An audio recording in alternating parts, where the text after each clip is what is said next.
कहानी के शुरू में लैरी नाम के एक आदमी देखते हैं जो कि बहुत डिसअपॉइंट रहता है। उसकी लाइफ में कुछ भी अच्छा नहीं चल रहा, ना पर्सनल लाइफ और ना ही प्रोफेशनल लाइफ। उसका डाइवोर्स हो चुका है और वो अपनी एक्स वाइफ के घर जाता है। आज उसके बेटे के स्कूल में करियर डे था, उसने वो मिस कर दिया था, इसलिए वो एक्स वाइफ के घर अपने बेटे से मिलने जाता है। वहाँ उसकी एक्स वाइफ का बॉयफ्रेंड जिसका नाम डॉन है वो भी आ जाता है। लैरी का बेटा इसकी तरह नहीं बल्कि डॉन की तरह बनना चाहता है, तो ये बात लैरी को बहुत दुखी कर देती है क्योंकि डॉन की पर्सनैलिटी बहुत इम्प्रेसिव थी और लैरी की लाइफ में बहुत प्रॉब्लम्स थी। उसके पास कोई जॉब भी नहीं थी। म्यूजियम ऑफ नेचुरल हिस्ट्री में किसी तरह वो नाइट गार्ड की जॉब हासिल कर लेता है और इरादा करता है कि वो इस जॉब को कंटिन्यू करेगा ताकि अपने बच्चे को कुछ बन कर दिखा सके, वो अपने बेटे का आइडियल बन सके, उसका बेटा अपने बाप पे प्राउड फील करे। इस म्यूजियम का बिजनेस डाउन है क्योंकि उसे बहुत कम लोग विजिट करते हैं। म्यूजियम का सीनियर ऑफिसर पहले वाले तीनों ओल्ड गार्ड्स को जॉब से निकाल देता है और फैसला करता है कि लैरी अकेला नाइट गार्ड के तौर पर काम करेगा। वो तीनों गार्ड लैरी से मिलते हैं, उसे मैनुअल और कीज देते हैं, साथ में ये भी कहते हैं कि रात को कुछ लाइट्स ऑन रहने देना और किसी भी चीज को बाहर न जाने देना। लैरी को उनकी बात समझ नहीं आती और वो इस बात पर फोकस भी नहीं करता। रात को उसकी ड्यूटी का फर्स्ट डे होता है, वो मैनुअल नहीं पढ़ता, वो रिसेप्शन पर बैठा होता है।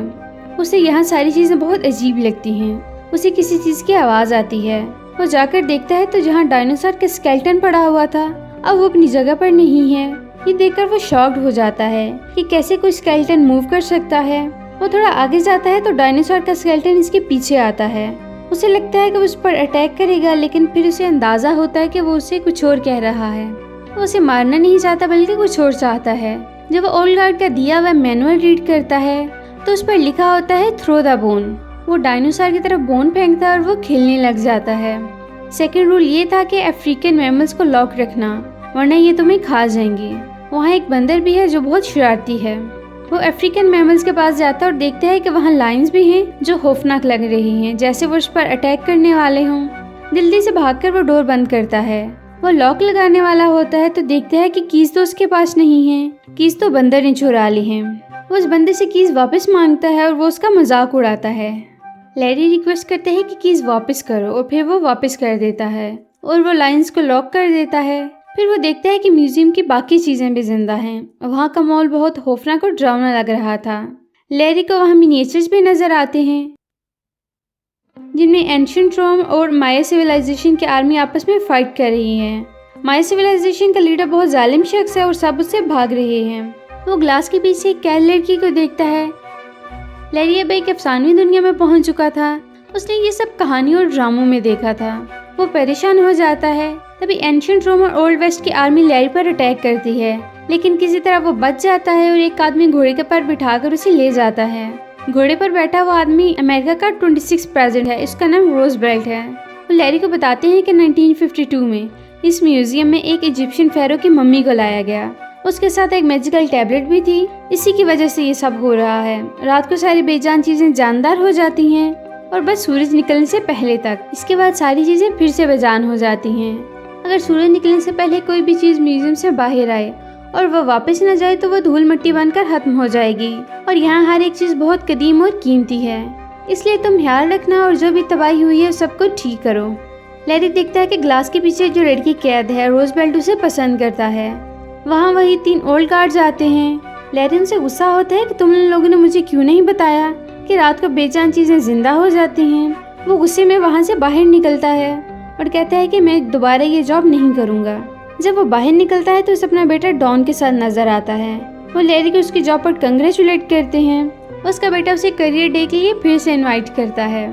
लैरी की जॉब छोड़ना चाहता था, लेकिन अब वो फिर से अपने बेटे के लिए जॉब कंटिन्यू करता है ताकि अपने बेटे के लिए रोल मॉडल बन सके। वो इन गार्ड्स के पास जाता है। वो उसे कहते हैं कि तुम हर एक कैरेक्टर के बारे में खुद से रिसर्च करो ताकि हर चीज को संभाल सको। फिर वो खुद से रिसर्च करना शुरू कर देता है। लाइब्रेरी से बहुत सारी बुक्स को पढ़ता है, इंटरनेट पर रिसर्च करता है और हर चीज को डीपली स्टडी करता है और फिर एक बार नाइट शिफ्ट के लिए आता है। वो अपनी सब प्रॉब्लम्स का सोल्यूशन लेकर आता है। वो एक रिमोट कंट्रोल कार में हड्डी रख कर लाता है ताकि जब डायनासोर उठे तो उसे उसके साथ खेलना न पड़े। वहाँ जो जंगली कबीला होता है, आग जलाना उनका बड़ा मसला होता है। लैरी उनके लिए एक लाइटर लाता है और ये प्रॉब्लम सॉल्व करता है, लेकिन वो अपने आप को भी आग लगा लेते हैं। लैरी जल्दी से आग बुझाता है।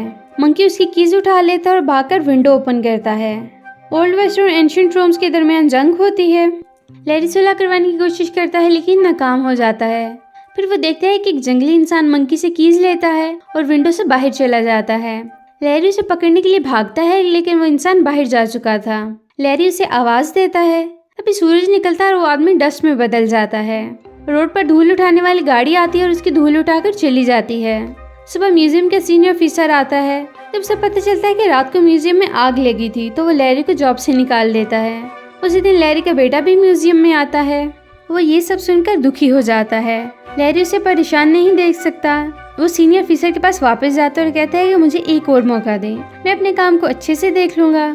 उसे एक और मौका मिल जाता है, अपनी जॉब वापस मिल जाती है। लैरी एक लेडी से मिलता है जो म्यूजियम में ग्लास में बंद लड़की पर रिसर्च कर रही है। उसे बताता है कि रात को यहाँ हर चीज जिंदा हो जाती है। तुम जिस लड़की पर रिसर्च कर रही हो, मैं तुम्हारे से मुलाकात करवा सकता हूँ। वो उसकी बातों पर बिलीव नहीं करती। उसे लगता है कि वो उसका मजाक उड़ा रहा है और वह नाराज होकर चली जाती है। लैरी का बेटा उससे नाराज है। वो उससे मिलने के लिए एक्स वाइफ के घर जाता है। वो उसे कहती है कि बेहतर है कि तुम अपने बेटे से ना मिलो, तुम्हारी वजह से उसे शर्मिंदगी होती है। वो हर्ट होता है लेकिन वो जबरदस्ती उसे साथ ले जाने की जिद करता है। रात को अपने बेटे को अपने साथ म्यूजियम में ले आता है। वो अपने बेटी को कहता है कि रात 12 बजे के बाद हर बेजान चीज जिंदा हो जाती है। 12 बज जाते हैं लेकिन कोई भी चीज जिंदा नहीं होती। उसका बेटा डिसअपॉइंट हो जाता है। लैरी को आवाज आती है। जब वो जाकर देखता है तो हैरान हो जाता है। तीनों ओल्ड गार्ड्स वहाँ से कीमती चीजें चुरा रहे थे। उन्होंने लैरी को इसलिए अपॉइंट किया था ताकि वो चोरी कर सकें और इल्जाम लैरी के ऊपर आए। फेरो की मम्मी के साथ जो मैजिकल टैबलेट था वो उन्होंने डिसेबल कर दिया था, जिसकी वजह से रात को कोई भी चीज जिंदा नहीं हो सकी। लैरी का बेटा वो टैबलेट उठा लेता है। लैरी उसे कहता है कि ये टैबलेट एक्टिवेट करो।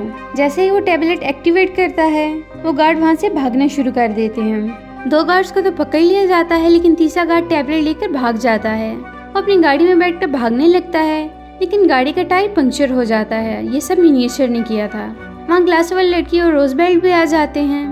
गार्ड बग्गी के अंदर बैठकर भाग जाते हैं। वो सब उसका पीछा करते हैं। गार्ड की बग्गी रोजबेल्ट से टकराती है और उसकी कमर टूट जाती है।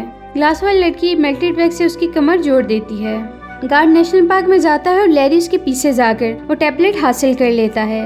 ये टैबलेट उन सब चीजों के लिए जरूरी था क्योंकि उसी की वजह से रात को वो सब जिंदा होते थे। अब सुबह होने वाली थी और उन सबको वापस म्यूजियम में जाना था, वरना वो सब धूल और मिट्टी में बदल जाते। एक गाड़ी रुकती है और इसमें वही एम्प्लॉय होती है जो ग्लास वाली लड़की पर रिसर्च कर रही थी। वो इन सब चीज़ों को जिंदा देखती है जो वापस म्यूजियम जा रही थी। उसे लैरी की बातों पर यकीन आ जाता है। अब सब चीज़ें म्यूजियम में वापस आ जाती हैं और वो एम्प्लॉय भी आती है जो रिसर्च कर रही थी। वो ग्लास वाली लड़की से मिलकर काफ़ी इम्प्रेस होती है। सुबह टीवी पर न्यूज़ आती है कि रात को म्यूजियम में काफ़ी तबाही हुई है। सीनियर ऑफिसर म्यूजियम में आता है और लैरी को जॉब से निकाल देता है। तभी उसे एहसास होता है कि म्यूजियम में रश बढ़ गया है टीवी न्यूज़ की वजह से। वो लैरी को जॉब से नहीं निकालता। म्यूजियम के बिजनेस अब काफ़ी बढ़ चुका है। सीनियर ऑफिसर खुश हो जाता है। लैरी अपने बेटे के स्कूल में करियर डे पे जाता है। उसका बेटा बहुत खुश होता है। वो अपने बाप पे प्राउड फील करता है। लैरी वापस म्यूजियम में आ चुका है और अपने म्यूजियम के साथियों के साथ पार्टी कर रहा है। एंड क्रेडिट सीन में हम देखते हैं कि जो 2 गार्ड्स चोरी करते हुए पकड़े गए थे अब वो वहाँ सजा के तौर पर म्यूजियम में सफाई का काम करते हैं और यहीं पर ये मूवी खत्म हो जाती है।